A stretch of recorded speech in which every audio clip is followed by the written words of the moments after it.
welcome to RealClearFetish Talks RealClearPlay. This week we are bringing on a friend of mine, and yeah, let's just get going and see how we go.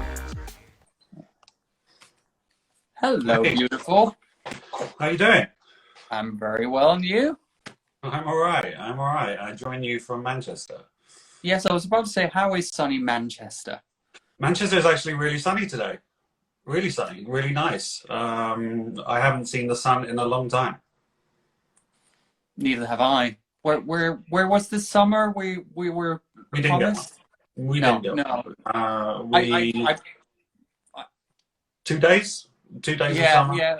And literally the days that were good here, I went home to Denmark and their sun went away when I was there. So I haven't seen any of it.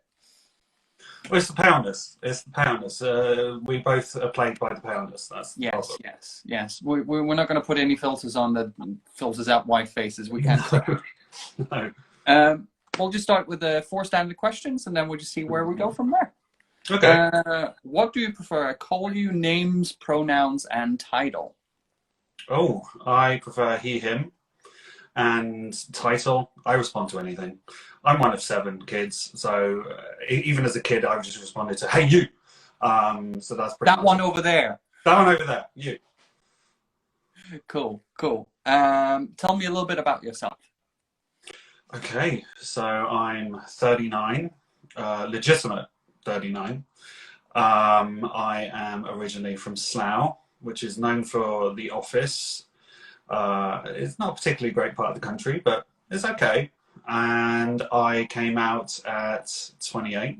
So I came out pretty late in the kind of modern world kind of sense. On Instagram, you see kinksters just coming out at 17, 18, even before that, and you see them in kink. So yeah, I've been on the scene pretty much immediately after I came out, because I was waiting for a long time. So yeah, I've been very lucky from the people I've met and the places I've been and so on and so forth. Fantastic. And completely sober, clear-headed, or social drinker? Social drinker. Social drinker. When I was younger, I never really was one of the kids to go down the park and drink and things like that. I started actually drinking very late. And I think because when I came out late, I was very nervous. So I used to drink quite a bit, as you know. But So did I. yeah, and now I'm very much a social drinker. I don't drink because of my nerves. I don't drink because of my anxiety. I very much control it now. Fantastic. And what is clear play to you and why is it important? Clear play to me is important because I will be honest, I've got myself into some very tricky situations in the past and I haven't been in control. And very specifically on the kink scene, control is a word that kind of permeates the culture.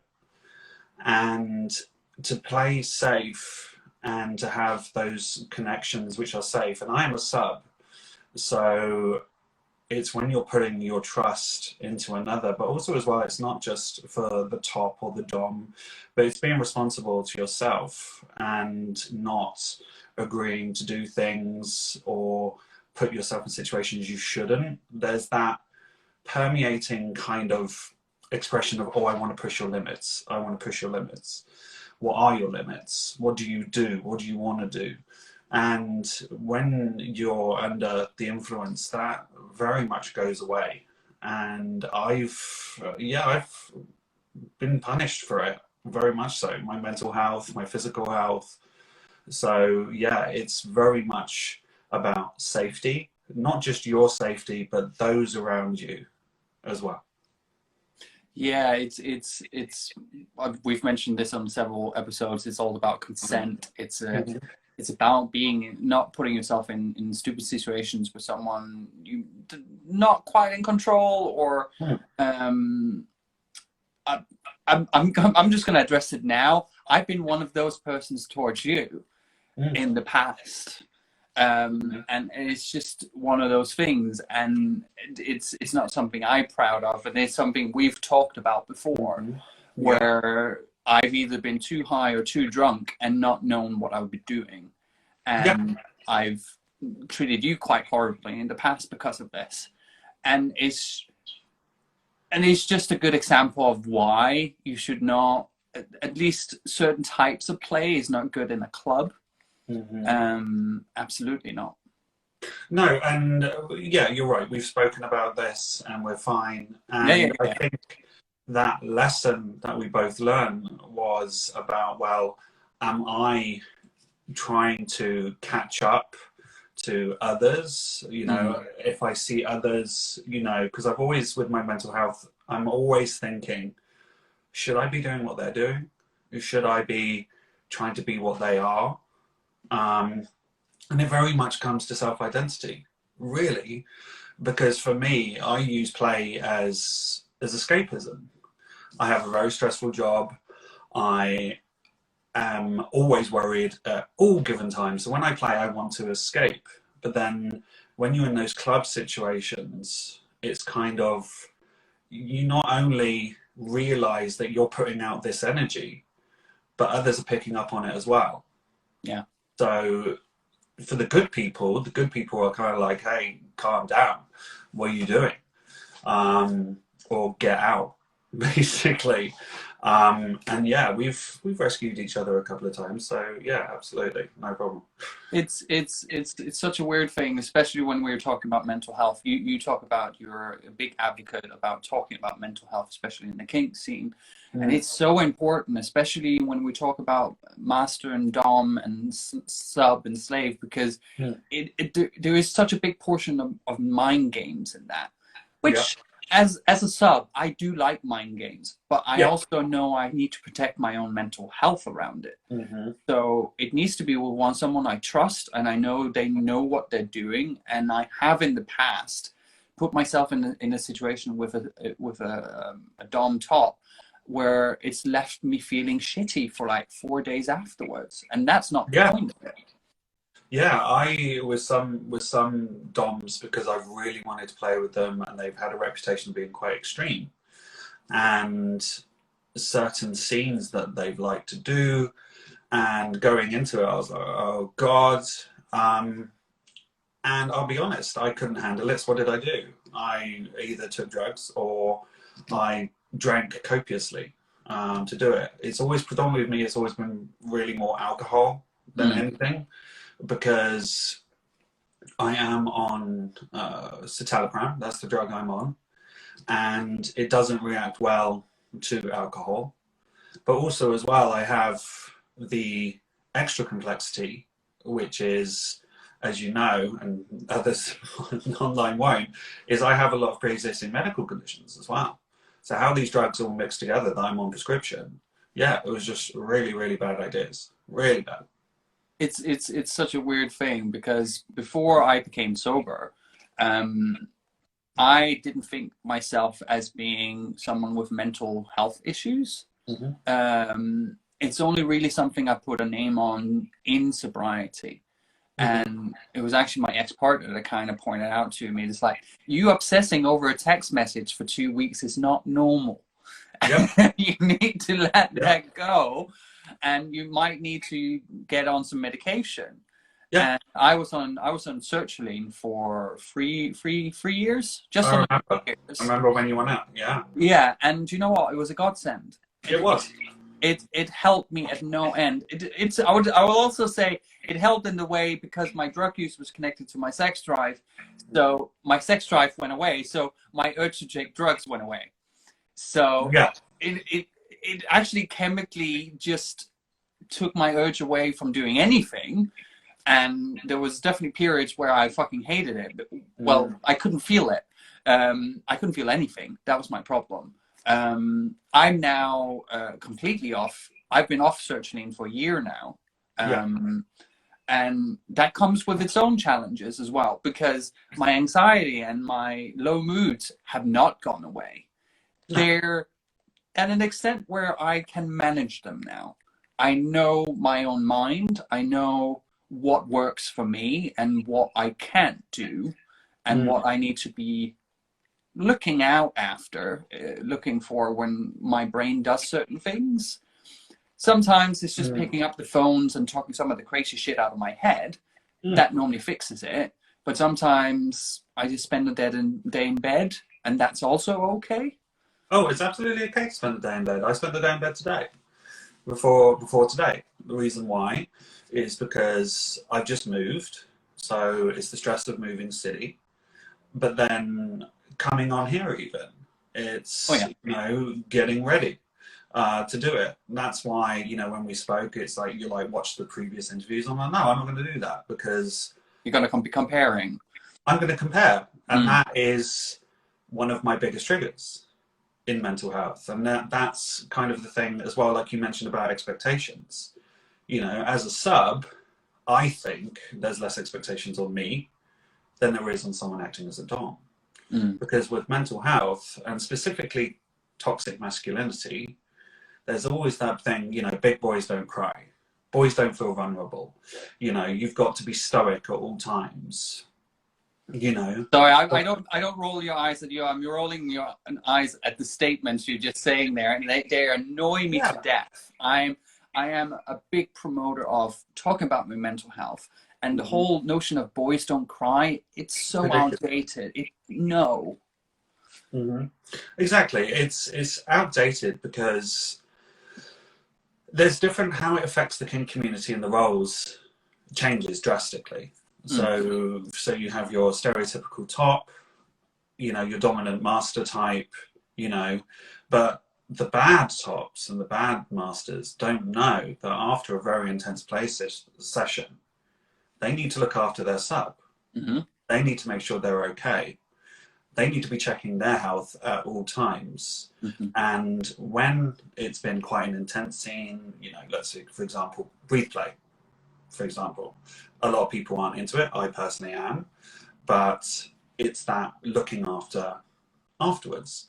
But then as a sub, you are equally as responsible to make sure that if you are not enjoying something, if you are being pushed truly beyond your limit, that's when safe words are important. And if the top does not respond, you stop immediately. And I didn't. That was the problem. I'm like, okay, well, this is what I'm supposed to do as a sub. This is how I'm supposed to react. And it doesn't. But then you have other parts of the community. So, for example, the pup community, which has exploded quite a bit over the last, I'd say, 10 years. But even now, large publications are doing articles about it. The fact that it's not necessarily sexual. It is an escapism.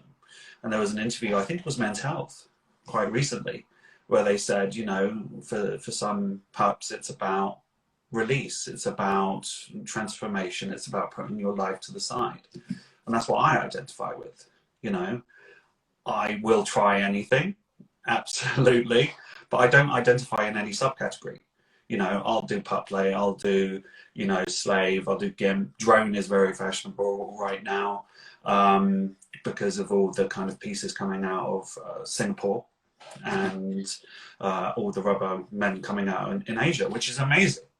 That the Asian community now is more being accepted and selling those trends. So when you go out now and you see all these different types of kinksters, it's, well, don't assume because they're in a certain role that you can A, treat them in a certain way, or B, that you have to be the same as them. Not at all.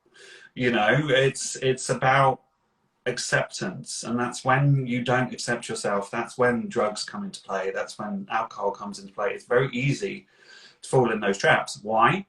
Because they distract you. They turn that little bit of your brain off, which is saying, oh, do they like me? Are they attracted to me? Can I do what they want? Can they do to me what I want? It doesn't matter. It really doesn't. And it took me years. I'm 39. It took me years to realize that. Yeah, there's a part of me, and I don't necessarily regret my 20s, but there is one part I would have liked to have known in my 20s was the notion of, if I'm not having a good time, I can just go home Yep. and not just drink or do more lines and just push through. I spent years doing that, and I've now spent years unpicking that, and actually being okay with, actually I want to go to this party, and then I get to the day and my head is not there, and I was just like, okay, I can't go, it's not going to work. And just being okay with that happens. Sometimes you have a bad mental health day. And it's about those people as well, how they react to it. Because you get it, you always want to be, you don't want to be judged. No. You know, you don't want to be seen as the crazy one, you know. And years ago, all a bit crazy. Yeah, years ago when I was first out on the scene and stuff, I had a reputation for messaging everyone on Recon, but then never playing. And the reason why was because I was terrified, you know. But I can't tell people that, you know, but I can. You can. You can tell if you can't do something and you don't want to do something, that's perfectly fine. Then it's the reaction, how people react to it.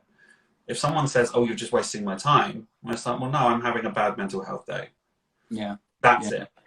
You know, you should never feel forced into having sex with someone at all. No, absolutely not. And that's where you fall into really dangerous territory.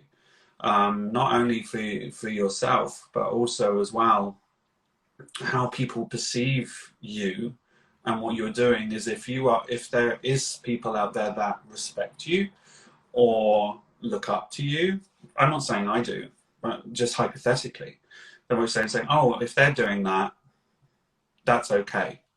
Yeah. You know, they are big on Instagram, they are big on Twitter. If they are doing this sort of play, that's great. Oh, I don't feel comfortable doing that, so I'm going to have to get drunk or high to do that. No, if you need to do that, it's not for you. It's really not. It's I've had this discussion. I posted a video on my Instagram where I talk about the fact that I don't send nudes on Grindr and Scruff, and it just feels like something I would have done when I was not sober, and I've just made a conscious decision. I'm not saying I haven't done it in the last 4 years. Of course I have, but I try not to, because it just feels a bit icky to me. And also, I'm a massive gearhead. I'm not about showing my junk or my ass. No. I'm about showing what I'm wearing. And that is my version of a nude picture, in a way. Yeah, I never play naked, ever. Gear stays on. Why? Because I am a fetishist. That is part of my personality. That is part of my sex drive. But when it comes to the whole send nudes, send dick pics, no. What's the point? Because that's why with any online platform, when even on Twitter, Instagram, you're getting all these long lists where it's like, I like this, this, this, this, this, and this. It's pretty much become a shopping list. Yeah. And if you can't do one, then it's a no-go for you. You know, for example, I'm not into feet. Not into feet at all. People can go on town on my feet. I don't mind. I just sit there. You know, you go to town. You enjoy yourself. You know, but me, no. But I do everything else on the list. But because it's not funny enough, when it comes to feet, I'm slightly indifferent. If the guy gets off on me licking his feet, I can do it. But I get off on the fact that he's getting off on it. Exactly, because you're a responsible and an empathical player. You know, that's why, when you go to, for example, a Top's house, and they're like, okay, and you agree what they're into and what you're not into. And so, for example, I like full coverage, like the stereotypical drone look. That's what I like. That's what I'm really into. Why? I'll be very honest. Spider-Man comics. Venom, the whole kind of black liquid kind of covered sort of thing. It Well, really Venom strikes. is my favorite. It's actually the biggest turn on of the whole symbiote thing. It's sexy. It's Yeah, really cool. it really is sexy. But I know certain tops I've played with where they're just like, I'm not into that. I need to see your face. Mm. It's like, I need to see your face. I need to see how you react. I need to see how you sound. But also as well, your breathing, which is fair enough. That's cool. Is that Breathing is important? important. I don't know. Breathing's important, you know. Yes, we're not saying that breathing is not important in play for anyone watching. Yes, it is important. Very important. Very important. And that's the whole thing. When you're talking to people, you know, vulnerability is not, it should never be seen as a weakness. No. Asking questions at the top saying, oh, I don't want to do this. Or if, very importantly, if you're a sub and you're playing with Dom who is high, you are really putting yourself in a very, very dangerous situation. Specifically if you're tied up. Yeah. Because if they OD, you know, which can happen, you're going to be in problems. You're going to be in really big problems, big trouble. And then you end up having a panic attack, which has happened to me. You know, I've had a Dom staggering and staggering around. I had a full-blown panic attack because I didn't know what to do. Because I shouldn't have put myself in that situation. Yeah, you live and learn when it comes to stuff like this. But yeah, it would have been nice if someone told us not to do stuff like that. Yeah. It's such a important thing, is when someone is in control of you, they need to be in control of themselves. Yeah, 100%, because you're essentially using yourself as an extension to them. And, you know, well, bratty subs don't, you know, but a good respectful sub, you know, I've had my times, don't get me wrong, whereas I do this, I'm like, nah, that's not You a brat? No. I'm just like, you do that, I'm not doing that, that's crazy. You know, but overall, when you're in that situation, if they're like, okay, you know, even poppers, for example, I have really low blood pressure. So even with like a hit of poppers, I have to be really, really explicit to the top, where it's like, if we're going to do some gas masks, which are hot, I love gas masks, you know, if we're going to be doing that, you're really going to have to, we're going to have to do a hand signal, you know, because we can't do that. Yeah, it's an odd one with breath play, because I'm an asthmatic as well, but I also get off on it. Yeah, but it's just messed up. It is messed up, but yeah, it's what it is. We don't know what makes our brain tick, and we just get off on the stuff we get off on.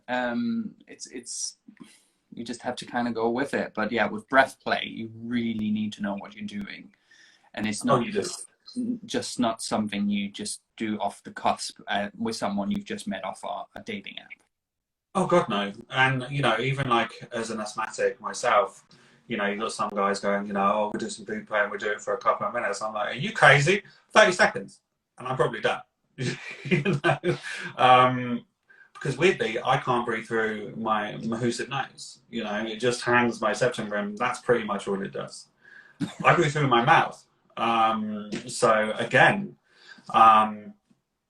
certain acts, I have to be, you know, really careful.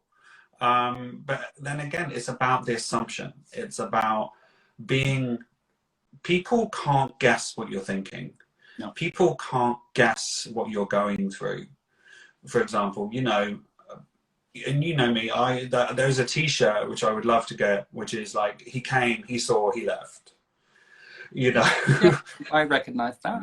Where I've spent a good hour getting ready as a good sub, and you will know what I'm talking about. And I've turned up and I'm like, nah, it's way too busy. Way too busy. No.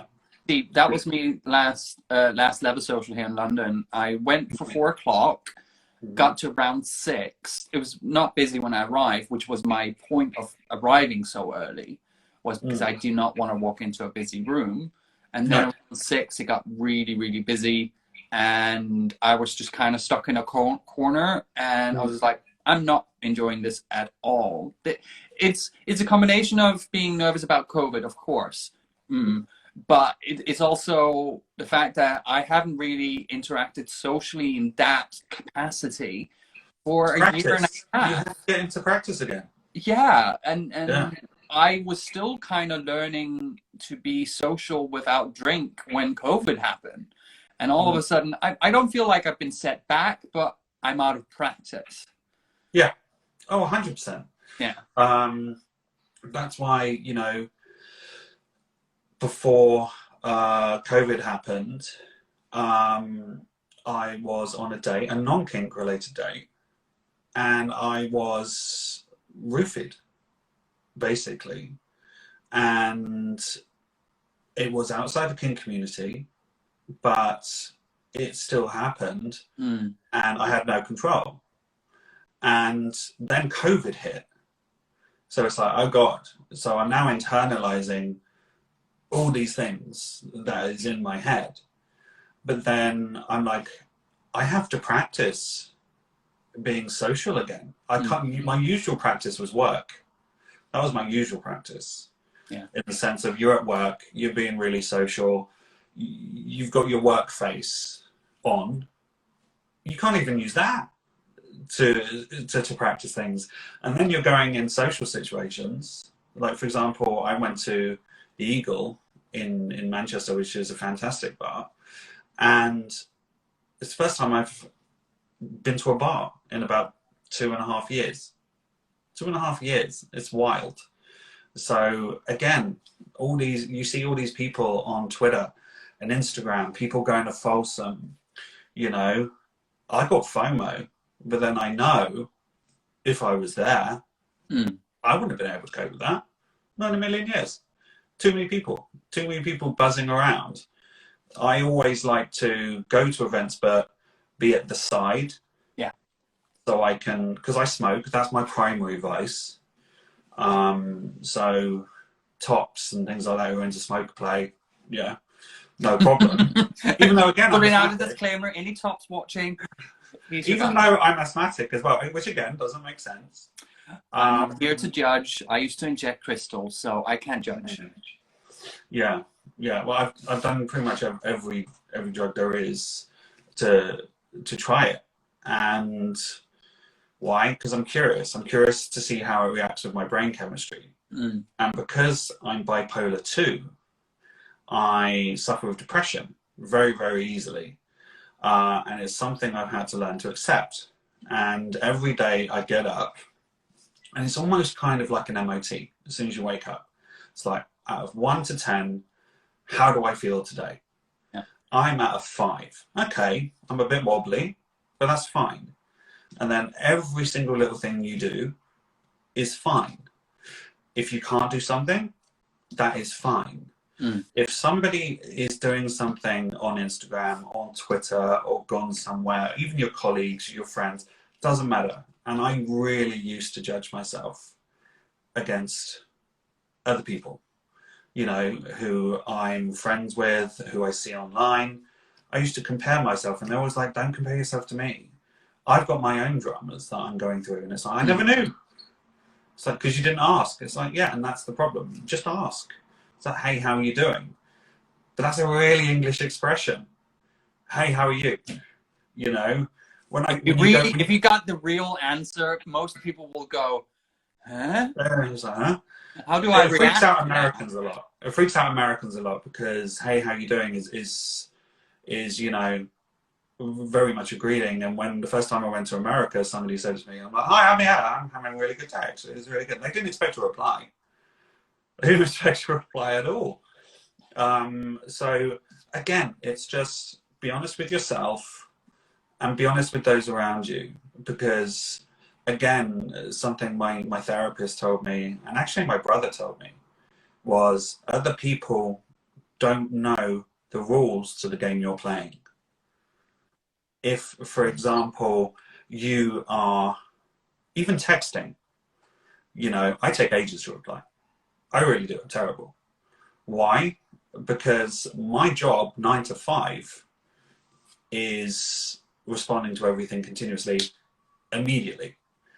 When I am outside of work, I'm exhausted. So I want to basically turn off and go into my normal flow of things. But unless I don't tell people that, they're thinking I'm being a dick, quite honestly. Or if I'm having a bad day, they're like, why are you behaving this way? Why are you being monosyllabic?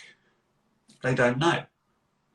You know, I use text and all of those sort of tools. I use them as conversational. So I will reply and just keep the conversation going. But again, there is that rule, you know, is we all have our own game, you know, and game is a really hard word and harsh word to use. But it's true, we do. We all have our own rules, the way we work, the way we think, the way we talk, the way we expect people to react. And that's the horrible one. And that's really powerful in the kink community, is I expect person X to respond as I would respond.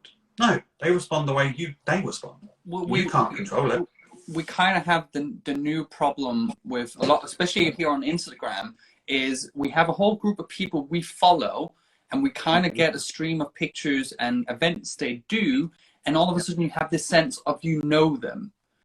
But you don't. You're not following them. You don't talk to them on a daily basis. But when you meet them or when you interact with them, you're kind of halfly expecting them to react like they were your friend. And I even fall into that trap. But I also fall into the other category when I meet them. I'm slightly, and then not because they're famous, but I get starstruck because this is the person I follow online. And it's like, they only have like 2,000 followers. Calm the fuck down. It's just a person like anyone else. But because the whole follower thing is bullshit. Yeah. You know, when I've been at a club, and somebody's like, I have 5,000 followers, and I'm like, I'll be honest, I don't really care, because cats out there have followers of a million. A cat has a following of 1 million. You know, it doesn't matter. You know, if you judge yourself by a number of followers you have, and you're not making money out of it, doesn't matter. If you're making money out of it, yeah, absolutely, because it's your livelihood, and I get that. But if it's just like, oh, I have 5,000 followers, and this is the real thing for mental health and drug and alcohol that worries me, is that during lockdown, there are a lot of people coming onto the kink scene, getting in horrific amounts of debt, buying every piece of gear they can find, getting a ring light, getting a backdrop, taking loads of photos, getting following. These people are going to have to go to events now. And they're going to get themselves in some really tricky situations. They're either going to feel that they have to behave a certain way or react a certain way. And because of that image that they projected online, like you say, it's not real. None of it is real. No. So now they're going to potentially be either drinking because of anxiety or G'ing themselves. You know, again, irony who I'm talking to, but Dutch courage. I'm not Dutch. I know you're not. You cunt. I know. This is an ongoing joke in my course as well. I know. But, you know, North people courage. Where, you know, you have a drink to get your anxiety under control and so on and so forth. Well, that can spiral considerably. But then as well, it's that expectation on everyone else. And that's when you get other people who end up getting eating disorders, like bulimia and anorexia. They are diseases. Like alcoholism is a disease. And you end up perpetuating because of this one core thing, which is perception and your understanding of yourself. And you will never understand yourself, ever. Why? Because if you always did, psychologists would never make any money. Because you're continuously changing. When you see something new or read something new, experience changes your brain chemistry. So as well as that, depression and chemicals, you know, as for example, citalopram, it changes my brain chemistry. That's all it is. It's just helping my brain give it the chemicals it doesn't do. That's the only thing it's doing.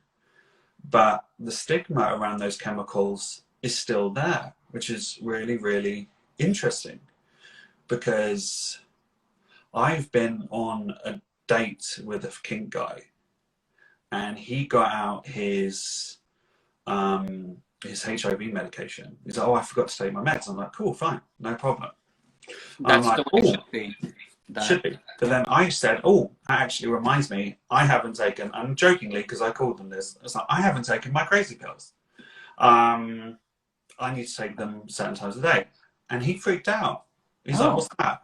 I'm like, well, it's just Telegram. He's like, what does that do? Is that like something to do with HIV? I'm like, no, it's for my bipolar. And he's like, oh, so you have problems then? And I'm like, really? That's weird. So with everything on the community, you know, if someone has to take something because of their status, excuse me, doesn't matter.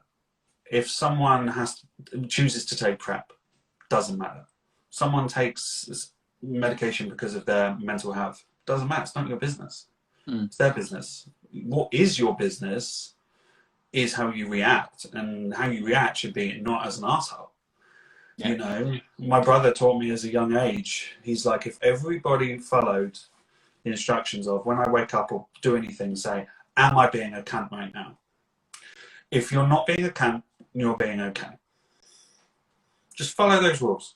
Yeah. Doesn't matter about the 10 Commandments. No, just don't be a cunt. Yeah, don't be a dick, don't be a cunt, don't whatever, really. It's if there's one thing that's come out of COVID, is all of a sudden you've realized how many dicks there are in the world and how many cunts there are in the world. It's just mind-boggling. It's you mentioned earlier about pup play and how that can help in mental health. It's funny because I actually have a friend, and he's one of the previous episodes where we talked about pup play helping him with addictions and also mental health, because it's a space, and that's why we see a lot of pup play where a lot of people suffer with social anxiety and depression, and some people are even on the spectrum of Asperger's, and because you get yourself into a headspace, it's a lot easier to relate to the world. Yeah, absolutely. That's why, you know, with pup play specifically, and the stereotypical pup being between the ages of 18 and 25. That's the stereotype. It really is. And a lot of people, and myself included, when I first started discovering it, I was, it's just introduction to kink. Well, when I started in kink, that was sports gear. And now it's all of a sudden, if you don't have a pup hood and a harness, you're not, that's kind of the starter pack, which is fine. I'm not out to kink shame and so on, and we all have to start somewhere. It's just weird when you've seen the development, and also when you see fashions in fetish as well. Well, yeah, I did pup play before it was cool. I remember. Everyone's like, that's so weird, and I was like, I remember. Okay, and now everyone's fucking doing it, and I'm just like, now I can't be bothered. Well, yeah, and I've spent a fortune on pup play stuff. You know, all the pubs are like, oh my god, you've got an original, you know, black style pup hood. They're really hard to come by. So, do you wear it often? I'm like, no. They're like, you're not into pup play. It's like, no, because I have a huge fucking head. And they're made for I'm not sure the screen is big enough. I'm not sure. Like that. It's too tight. But now, because it is quite an introduction to the scene, but why should you be dismissive of that? Why it's a different thing. It's a different set of tastes. And also as well, I have seen the benefit it gives a lot of young people on the scene. And you got to remember that the world now is completely different to when we first started. And also as well, that the younger generation has a lot more to worry about. You mean like an era dust ball in 50 years?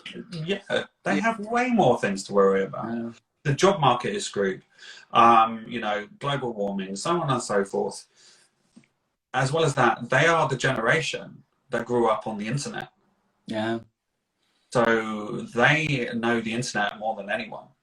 So they know about the anxieties that come with perceptions, you know, online fame through Instagram, YouTube, the whole sense of self and projection online, about the personality projection online. God, no wonder why you want to escape in a different headspace. Why? It's no harm. It's actually adorable. I relate to it considerably, which is wanting to turn the self off. You know, that's why, you know, for example, when Libidex has their sales and I go in and I'm a size large in rubber, XL depending, because I'm tall, because I'm 6'4". Yeah. It's all gone. And the reason why is because, and the Libidex is always very open and honest about it, is predominantly their pre-sales are done with the straight, well, essentially the banker lot. The straight community comes in. Yeah. Because you've got those rich bankers that want to escape their jobs, change their headspace with a mistress. And that's been the way since time memorial. Powerful men using mistresses, powerful women, which is amazing. But it's a different headspace. They're using a new headspace, a different release. Pup play is the exact same logic. It's a different headspace, it's a different release. What you can then fall into, the trap, is drugs and alcohol. Yeah. They're the ones that are continuously floating around, orbiting at all times, going, well, if you do this, you can fuck for hours on end. If you do this, you won't feel anything what people are doing to you. You know, so, you know, why don't you try G? Why don't you do, you know, K? Why don't you do meth? You know, then all these things start probing into, because it's that fantasy is you can go deeper into that subspace if you do this. No, not at all. Not at all. The brain is the most powerful thing. The sense of imagination is powerful. That's what I love about the kink community. Because while I think I've seen it all, it's always like, nah, you got me there. I didn't think that was a thing. You're standing in the bar and someone walks past and everyone's like, so I didn't think that was a thing. But yeah, it's great. I continuously get surprised. Yeah. And of course we all have an instinct reaction to something that's new.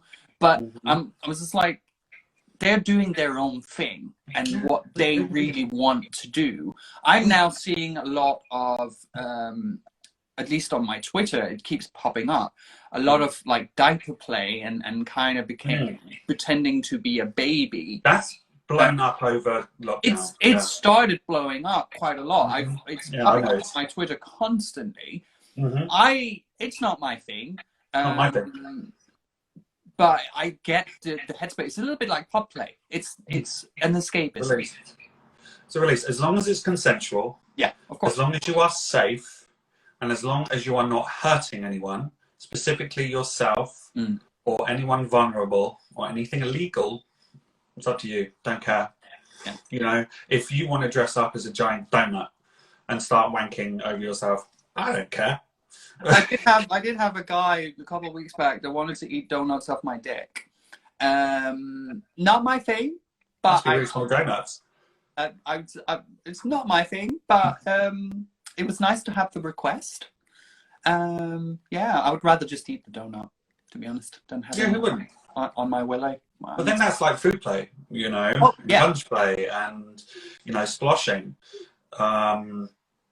And there's another thing I discovered about the other day where you can, I can't remember what it's called, but it's where you can spit out your spit glands, your saliva glands. Yeah, you bite your tongue and then you put your tongue to the roof of the mouth, and apparently you can spit like a snake out of your saliva glands. Oh, I do that sometimes. I do that sometimes, but it's not consciously. all of a sudden it's like, so I can do. Okay, if you want to be a sexy snake, be a sexy snake.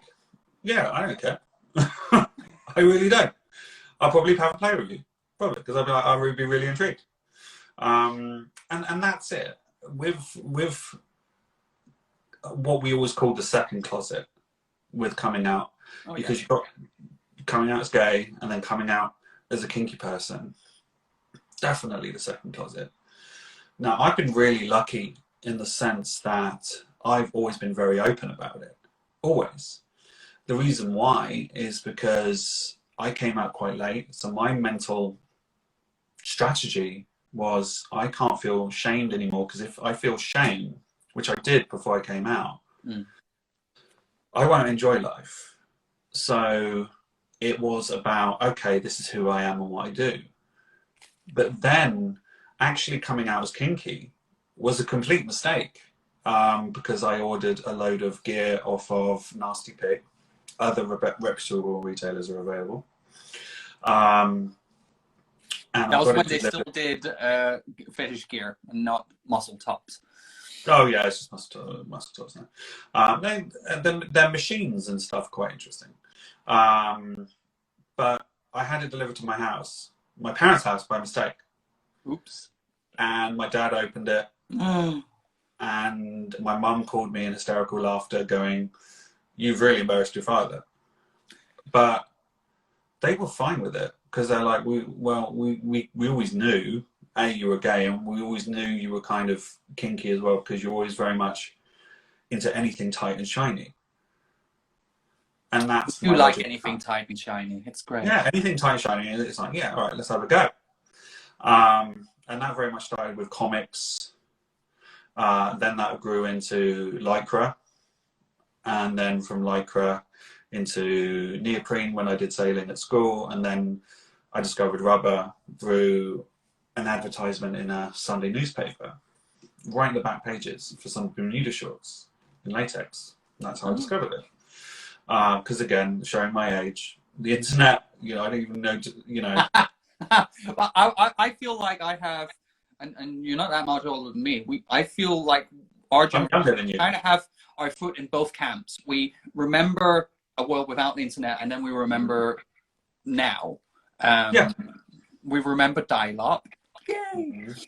I couldn't have, like, if you'd asked me in the late 90s if this would ever be possible, I would have said no. I once, when I was a kid, went to a museum for electric items, and they had like two cameras on either side where you could see each other, and it was like, this is the future, we're gonna be able to it's like, yeah, bullshit, we're not gonna be able to do that. Well, yeah, and that's the point, that's why there's that old adage, with every new technology, the first industry that will take it up is the sex industry. Oh yeah, they make everything VHS, Betamax, DVD, Blu-ray, online streaming.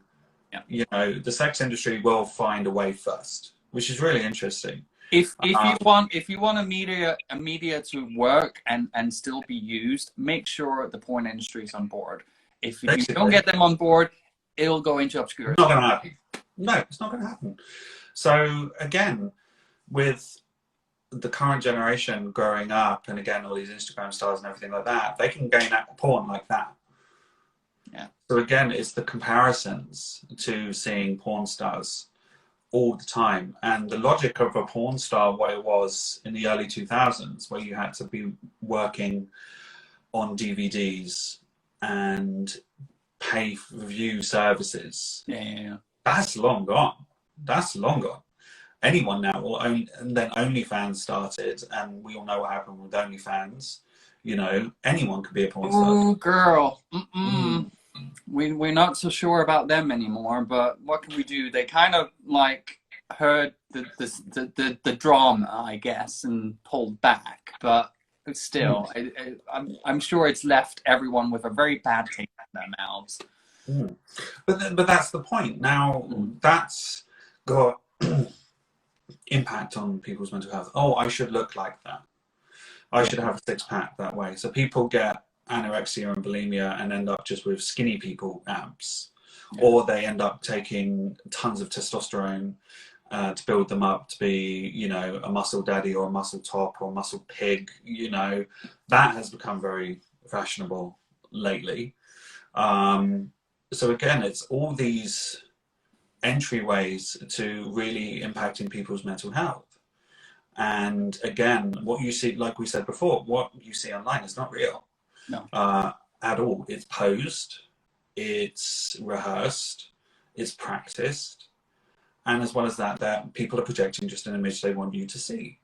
So again, that's why I haven't posted any pictures online of myself in gear for at least 2 years.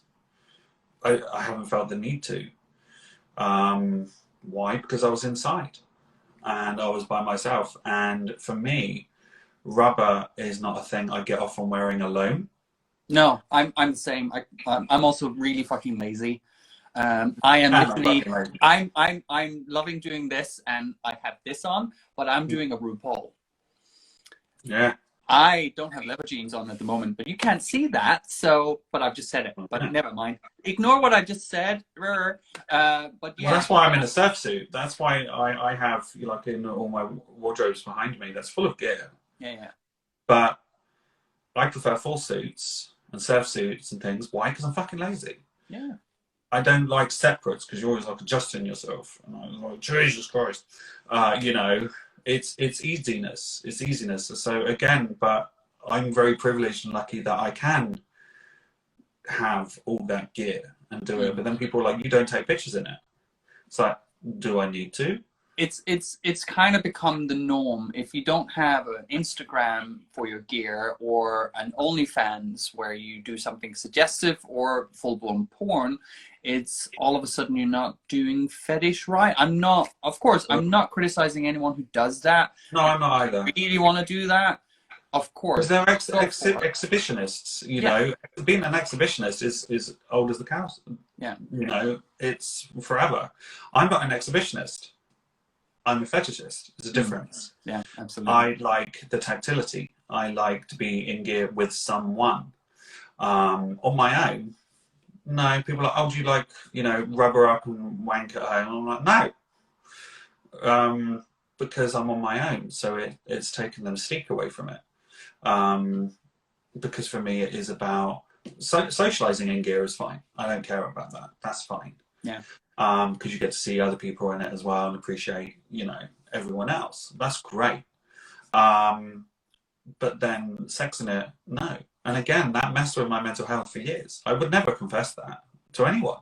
No. Everyone knew, but I would never admit to that. But now I've come out of lockdown and I'm feeling more secure in myself as a person, seeing all the other body types. And this is really, really important. All the other body types being appreciated in rubber, because the kink community has a real horrible, nasty habit, especially people with the most followers, the people who are chosen for ad campaigns and things like that. Now, I'll put my hand up. I've done it. You know, I've been in a couple. But the whole body positivity is really, really important. Why? Because everyone's been sat at home, predominantly eating, because you've been bored, myself included. And I was told by my doctor, oh my God, you're horrifically overweight. We're going to put you on emergency weight loss pills. And I'm like, are you insane? You know by my records that I used to suffer with anorexia really badly. And my relationship with food is bad, but I get through it. But I eat my emotions. That's how I stress eat. Yeah. And I shouldn't. Why? Because I stress eat. Well, it's better than that than having a beer, having a scotch, having a whiskey. You know, it's better than that. And they're like, oh, but it's still bad. It's like, well, then I can't win. Yeah. But only because I knew myself and knew about my mental health and how to handle it. I was devastated afterwards, and one of my best friends, and you know who I'm talking about, who's really big on body positivity, he was horrified when he saw it. He wanted to complain to the doctor because he's like, you can't do that to people, because And yeah, he was absolutely right. So again, just what I always try to tell anyone is, if you're feeling down, if you're feeling, you know, not right, there again, that's the gay brain. That's the gay brain. Oh, you're not normal because you're gay. Oh, you're not normal because you like kink. There's no such thing as normal.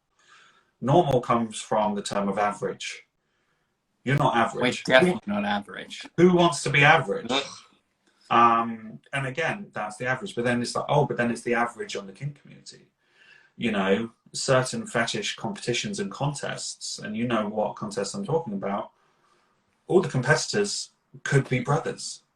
But they look identical. You know, white, a shaved head, scruffy beard, septum, and then they all just stood there. Yeah.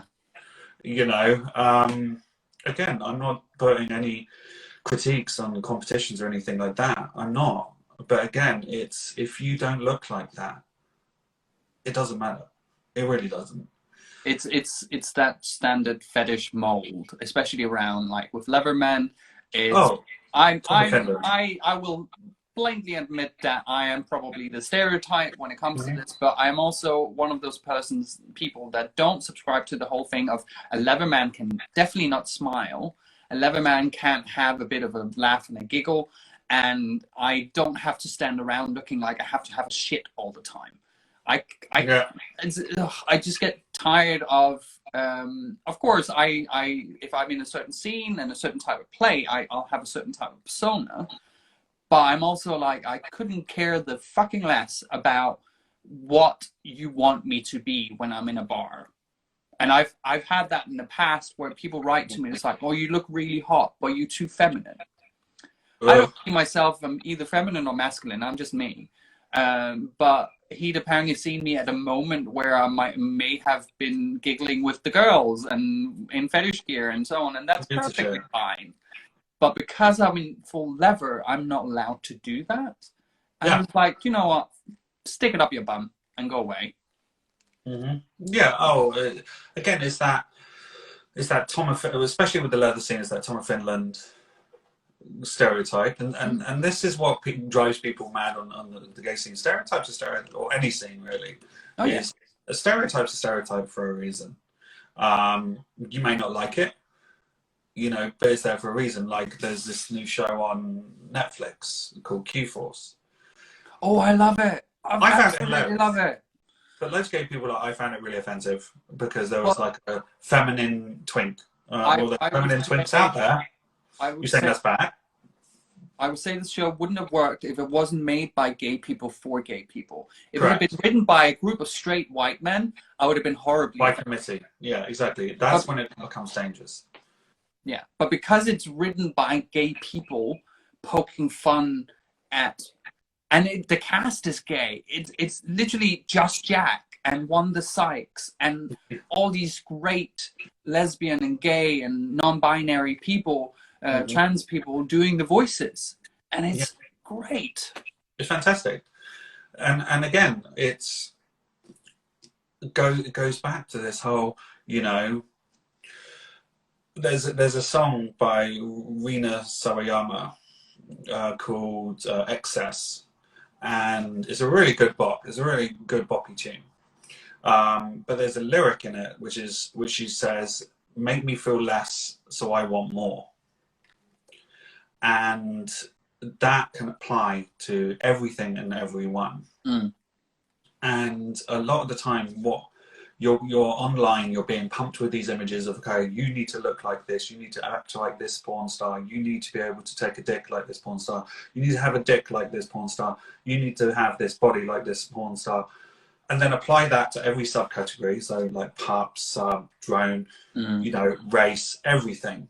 And then people start freaking out, going, oh my god, I'm not normal, I'm not the average. Well, there's no such thing. No. At all. So again, it pushes you down those really dangerous paths, and you shouldn't do that. No. I will say it's been absolutely lovely to talk to you, and we are actually coming to the end of our time. Oh yes, I see. Yeah, the hour went past, and I knew it would, because yeah, you're good at talking, so that's good. Is there, if anyone's watched this and they've related to something you said, or they want to contact you, is there anywhere they can get a hold of you? Yeah, there is. So on this link, it'll be linked to my Instagram feed, which is Rubber Arch, which is the same profile I use for Recon as well.